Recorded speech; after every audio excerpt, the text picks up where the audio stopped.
Brew. The Morning Brew. The Morning Brew. The Morning Brew. The Morning Brew. With DJ Tommy G. With DJ Tommy G. 89.5 radio the way it should be. 89.5 Subic Bay Radio. Hey, hey, hey! Welcome everybody. Welcome. The June 19, 2024 edition of this radio show. Wow, June 19 na pala. Ang bilis ng panahon. Nangalahati na yung halfway month ng 2024. Nangalahati na rin siya. Half and half. Okay, so welcome to the Morning Brew Radio Show. Second hour of this radio program already. For those who just tune in, you're listening to 89.5 Subic Bay Radio. We are coming to you live from the #1 tourist destination in Central Luzon for 11 straight years now, Subic Bay Freeport Zone. Ayan. And for those who are watching us live on the official Facebook page, live on YouTube as well, live on Twitch TV, and yung live streaming natin na on 24/7. Kahit walang tao rito, naka-on siya. Mapapaisip kayo, teka, sino nagpapatugtog? Si Raduga. Yun yung application software na ginagamit namin. Siya yung bahala. Okay, 24/7 sa World Radio Garden. Ayan. Hanapin nyo na lang po. Nakalagay din yung link sa ating Facebook live video. Yung mga nasa online ngayon, pag clinic nyo yung link na yon, makikita nyo para siyang Google Map. Tapos, nandoon lahat ng mga radio stations around the world. Kasama kami doon. Kasama ang 89.5 Subic Bay Radio. Ang saya-saya. Ayan. Tapos ngayon, nandito ngayon yung ito pa. Ang sarap i-broadcast nito, tong part na to. Yung mga bisita natin from who are members of Olongapo City Medical Society, PCOM as well. Siguro pakilala ko na muna yung unang inimbita ko na pumunta rito, si Doc Ib, para for proper introduction para sa kanila. Baka mamaya magkamali ako. Sige Doc Ib, take it away. Doc Ib, hello sa iyo. Okay, good morning. Good morning DJ Tom, and good morning listeners of 89.5. Doc, urong ka ng konti. Okay. Ayan. Medyo sa screen kasi 50% off ka eh. parang discount. Parang corneto yata yun, ano? Yeah. Sige. This morning, we have with us, of course, I'm representing the PCOM Olongapo City Chapter and our president ng Olongapo City Medical Society. We have Dr. Rachel Caseja, and the officer and past president of PUA, or Philippine Urological Association. Of course, we have Dr. Aris Roque, and the president of PAFP Olongapo City Chapter, Dr. Arlene Cesa. Ayan. And we're here to promote our activity on June 22 at James Gordon Hospital. And now I'll pass the mic to our thorn among the roses. Si Dr. Aris, who will give us more details on what we are celebrating this month, the Men's Health Month and the Prostate Cancer Awareness Month. Okay, thank you, Dr. Eve, Dr. Caseja, and Dr. Arlene. Dr. DJ Tom. Dr. Ganado. Dr. DJ. Anyway, good morning everybody sa lahat ng nakikinig dito sa 89.5. Anyway, andito na naman po kami, nag-iimbita sa lahat ng mga senior citizen sa Sabado, June 22. Yung June 22, magandang araw sa akin yan kasi anniversary din namin ng asawa ko yan eh. So yun. Uy! Sigurado nakikinig asawa ko eh. Si Dr. Abby Roque. Yun. Anyway, year in, year out, lagi kaming sinusuporta ng 89.5 dito sa aming cause, prostate cancer awareness. This is a nationwide project of the Philippine Urological Association for the past 25 years na. So medyo matagal na. Yeah. So pagka ang tawag namin dito is PADRE or PADRE before. Kasi short for, di ba, Digital Rectal Examination. Ito yung pinakasimpleng diagnostic exam para malaman kung merong prostate cancer ang pasyente o wala. Usually pag sinabing prostate, lalaki lang. Pagka babaeng may prostate, lalaki yun, hindi babae yun. So, lalaki lang ang may prostate. Usually, dalawang problem ng prostate, no? Lumalaki. Pagka lumalaki, nababarahan ang pag-ihi, nagiging patak-patak na lang pag-ihi, nahihirapan ng ihi. Eventually, baka pagka nakalimutan o isinawalang bahala yun, pwedeng mag-lead to kidney problems. Pwede kang mag-dialysis. Anyway, so, ang cause natin ngayon is to prevent prostate cancer to progress. Yan yung Okay. ating ngayon. Kaya ang simpleng DRE lang makakapagsabi na agad kung merong prostate cancer ang ating lolo, ating tatay, ang ating mga uncles, lahat ng mga kalalakihan ages 50 and above, yan ang high risk for having prostate cancer. Ang isa sa mga risk factor would be pag may kamag-anak ka ng tiyuhin, lolo, tatay na nagkaroon ng prostate cancer, there's a 50% chance na meron kang prostate cancer.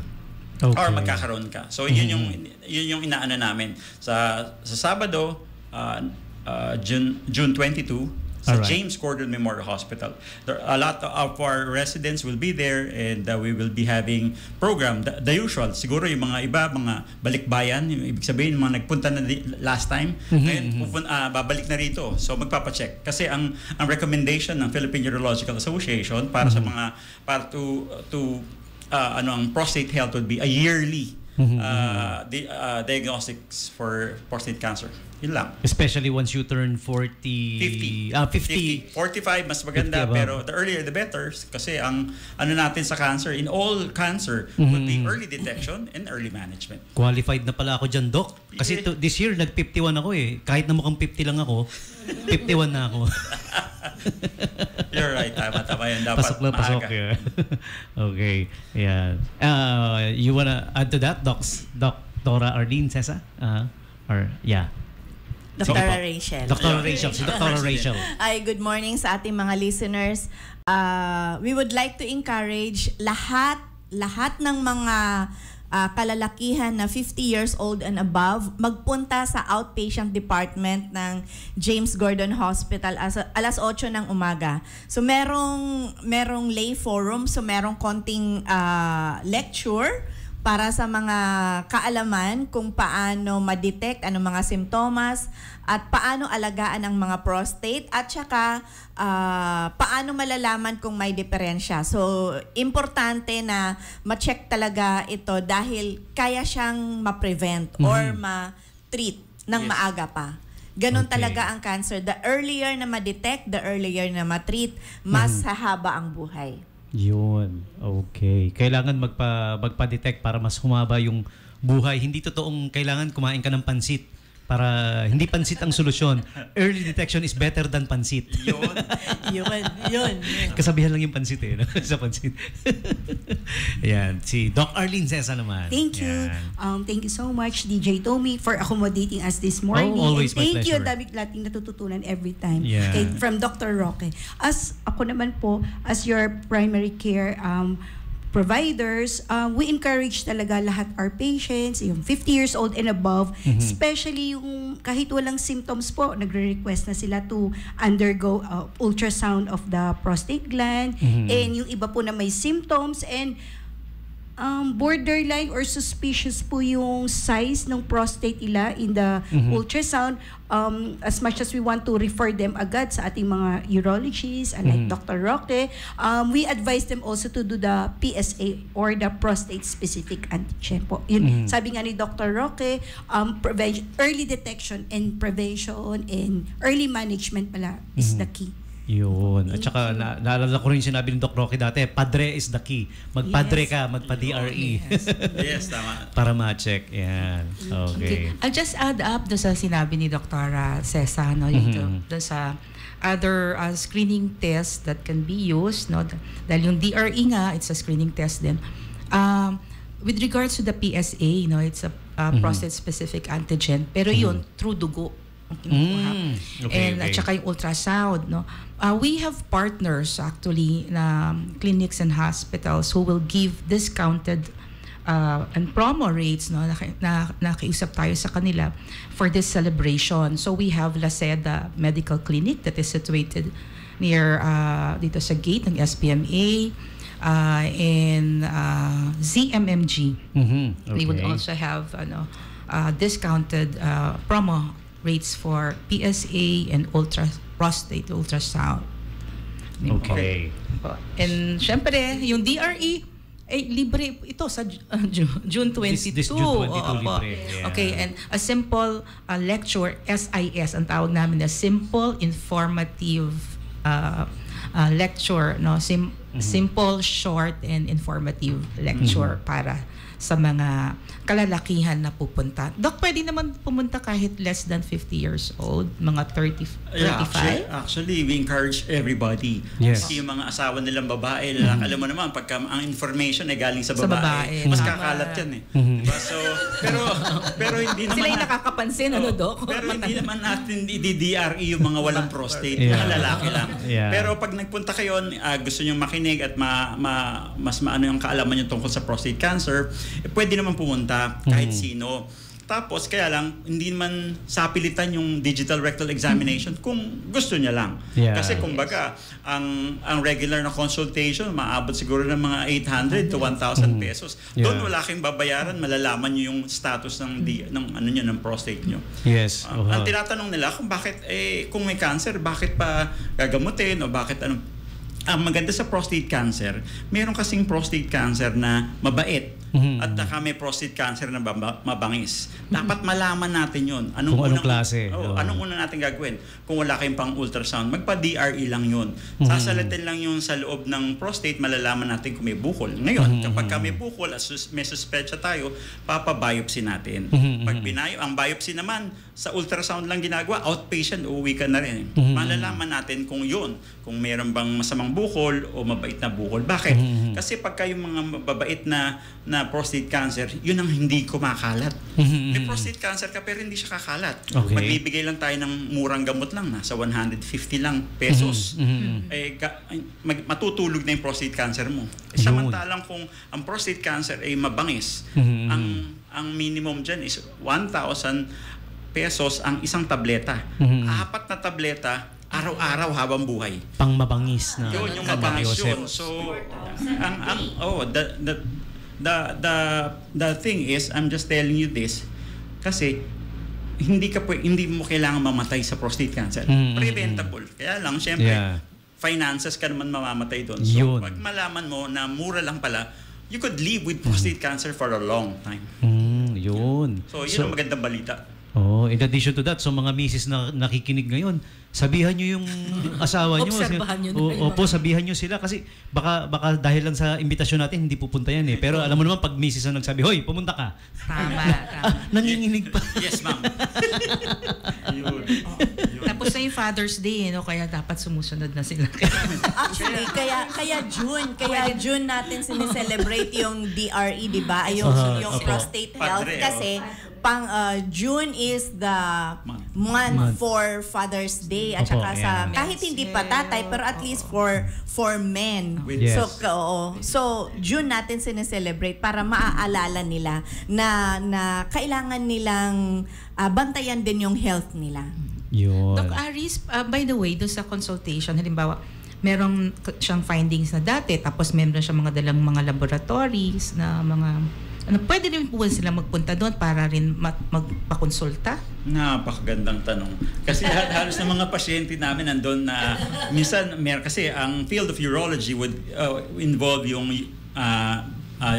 kidney stones, kidney cancers, prostate cancer, bladder. Lahat dalhin nyo kung meron kayong mga workups. Nasa gayon, kung halimbawang budget lang ang problema, pwede natin magawa ng paraan yan kasi ang government hospital na si James Gordon, super baba. Halos wala ka nang babayaran kung doon nyo pagagawa. So, take advantage of this sa lahat ng mga nakikinig.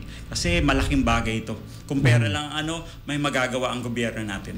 Forever po dyan yung yung mura na nauutang pa. Yes. Forever. Pay by the April. Yeah. What else you want to add to that po? Yeah, sige po. Hello po. If I may add, kasi po we are talking about the complications na of prostate cancer. As we are in that threshold po of universal healthcare, Yeah. as your frontliners po, we recommend pa rin po, Doc, yung lifestyle.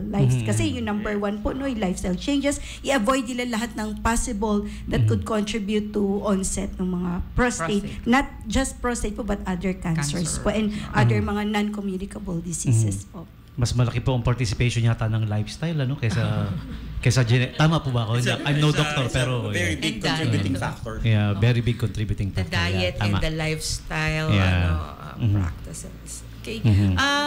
So, si Dr. Cesa yata marang we'd also like to invite yung do isa-isang activity dito. We'll take advantage of this na rin, DJ Tom, to Of invite course. Yes. the Sige po, public sige po. for the bloodletting donation activity as we celebrate the World Day for Blood Donation Day. For World Blood Donor Day. Thank you so much po. Opo. In behalf po of Public Health and Safety Group with our DA Jerome and our Department Manager, Dr. Solomon Hacalne, we are inviting po for our upcoming blood donation program this coming Friday po. So, nakita pong best time is from 12 noon until 8 in the evening po. This Okay. will be happening at Harbor Point Harbor Point. Activity Center. Yeah. Yun nga po, sabi ni Doc Eve, this is especially significant as we are celebrating po yung 20 years of World Blood Donor Day po. As a way to show po our thanks for those yung po talagang mga nagdo-donate for free. Yes, opo. It's gonna be on Friday na. This Yes, Friday. this Friday. June 21. Yeah. It's part of our daily announcement actually. Thank you dito so sa much, 89.5. Yes, opo. All right. So, Blood Donor Day celebration June 21, 2024, 12 noon to 8 p.m. Yes. at the Harbor Point Ayala Mall. Punta po kayo, 'di ba? Tama-tama magmo-malling rin lang kayo dahil ano 'yan Friday weekend 'yan Yeah. TGIF. Yes, ma'am. TGIF, yeah. DJ Tommy, we would like to add po na usually we accept donors 18 to 60 years old, but this time in partnership po with the Philippine Red Cross Red Olongapo Cross. City chapter, we are allowed po to invite 16 years old to 60 years old. Opo, 16 to provided 60. they have yung consent which is available po sa SBMA Health and Safety page. Oh, definitely. Yes. Opo. Okay, so you guys Thank you. mark your calendars. This Friday na. Give the gift of life, di ba? Ang Yes. blood Friday is the and gift of life, sabi. Saturday. Ay, 2 days po ba? Hindi yung One day. dun sa for the activities. Prostate cancer. Okay. Yung etong ina-announce nga pala nating activities. Pero Yan. po-promote naman ni Dr. Arlene yun sa Friday. Agree po daw. Sa Friday din. 100%. Maglalagay din kami, Doc, ng ng poster. Yes. Yes. Yung BRE sa Saturday would be 8 to 12 lang. Yeah. So half day lang tayo doon. Opo. And I think Dr. Eve and Dr. Kaseha prepared para mga goodies, freebies, Mm. saka Yeah. konting merienda para Yes, sa mga simple mag-a-attend. snacks, At saka may paraffle yata. Ewan ko kung magpaparaffle ng kotse si Dr. Susi. Looking forward. Susi. Ayun. Okay, so yan po yung 2 important dates natin this coming weekend, Friday and Saturday. Ayan. Okay. So be part of it. Okay, yes ma'am. Okay, Dr. Rocket, please thank you. feel free to Thank you very much. do the final invitation. That's to 89.5 sa kay Chief VACC member.